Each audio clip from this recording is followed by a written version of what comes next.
dread pitfalls and what you can do about them. My heart is broken, she goes. It's turned to a piece of stone. I'm no good. That's what's as bad as anything, that I'm no good anymore. Here's the bad news with dread. It doesn't always work. The hamster doesn't always exit the maze, or it exits from a different path than intended. If you're struggling with dread, something like that is probably happening. Below is my analysis of the typical causes. The hamster becomes aware it's in a maze and gets pissed off. The most common reason for dread failure. Your dread is not covert enough and is coming across as active dread. When your wife says things like, "We need to talk about how you've been acting like such an asshole lately," it's her hamster saying, "I'm recognizing you're trying to put me in the maze and I don't like it." Now, this is not a total failure point in itself, but it's why you absolutely need to be a true luxury brand before you implementing dread, because you're essentially going to need to deflect a lot here. Every week at least one guy posts to MRP about how he's been acting red pill and lifting for a few weeks now. And now his wife is noticing how he's being more of a dick and doesn't like it. And what should he do? This is a clear case of too much active dread. How to fix this? All the usual techniques apply: agree, amplify, fogging, etc. To go back to the marketing example, your wife is saying, "I can see you're making it look like all these people are in line to buy your iGadget, and I don't like that you're making me wait in line for one too." And your response needs to be something like, "Hey, I'm not making it look like anything, I'm just focused on making a good gadget." Some version of this will usually work, which is why I said this is not a total failure point.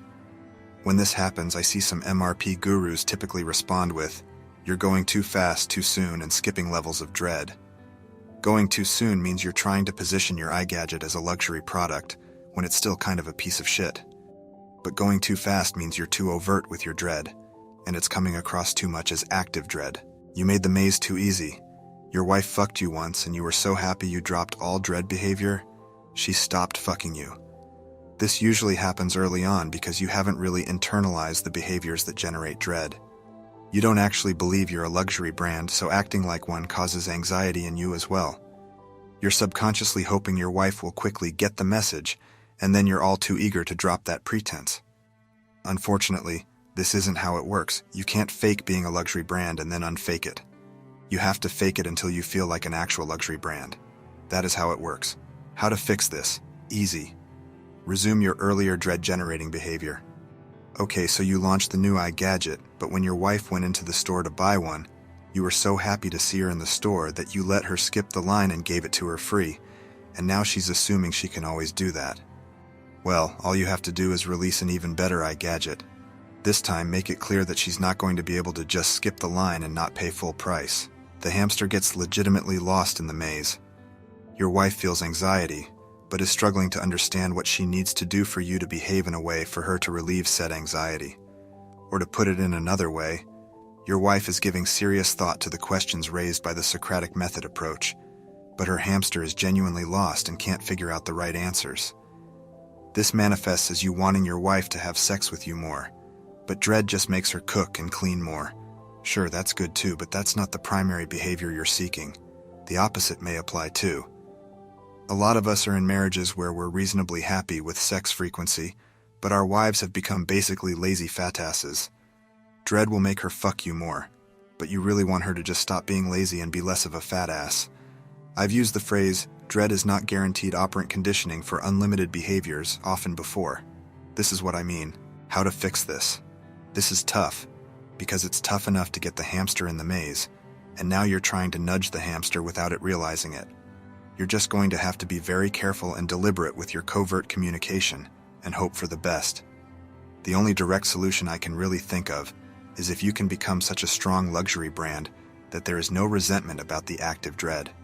When McLaren or a similar car company announces, "We only made 500 of these cars," you aren't pissed at the mind games. The announcement is not viewed negatively as active dread, because they really only made 500 of those cars, and everyone knows there are enough rich people that want one, and willing to pay $275,000 apiece. So you can imagine if your SMV was exceptionally high, how it would be possible to tell your wife, "Look, if you drop 40 pounds, you don't need to worry about me divorcing you," and her not have her flip the fuck out. The only secondary problem here is that your SMV has to be much, much higher for this to work. The fact that such a large delta in SMV can even exist probably means your wife probably has a low overall SMV, and you'd probably want to ask yourself why you're married to such a low SMV woman anyway. The hamster can never exit the maze, because that maze has a dead end you didn't realize. There are a lot of reasons why your wife isn't fucking you, but they don't all have to do anything with you. Yeah, it's a red pill trope that women will fuck anything they're sufficiently attracted to. So if she's not fucking you, you must just not be attractive enough. Personally, I think believing this is universally true in all cases is too dogmatic. For example, if your wife only averages 4 hours of sleep a night because you have a 5-year-old and a 6-month-old and she's breastfeeding the latter, she probably won't be fucking you 5 times a week, no matter how much you lift. Sorry, that maze has no exit for another 6 months. How to fix this? Sometimes you can eliminate said barriers. Yeah, chore play is bullshit, but parental exhaustion when you have 2 small children is a real thing. Try doing things like bringing in a cleaning service, or perhaps your wife is too paranoid to trust any daycare babysitting services, but is running herself ragged watching over the kids every second. Well, take the kids to one anyway, maintain frame when she inevitably loses her shit, and then let her realize that most daycare services aren't staffed by mass-murdering psychopaths, and this is much better than being exhausted all the time.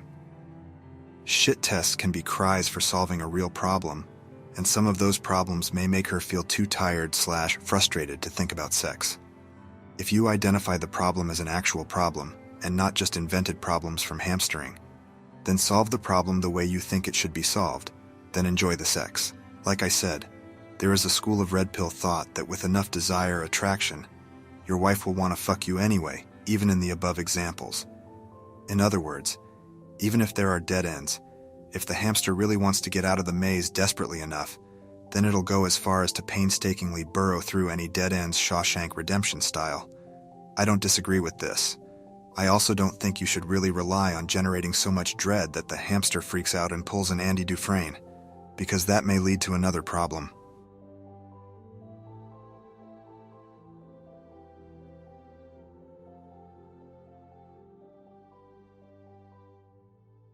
The next list of videos will be Dread Pitfalls Part 2 of 2, Wrap Up.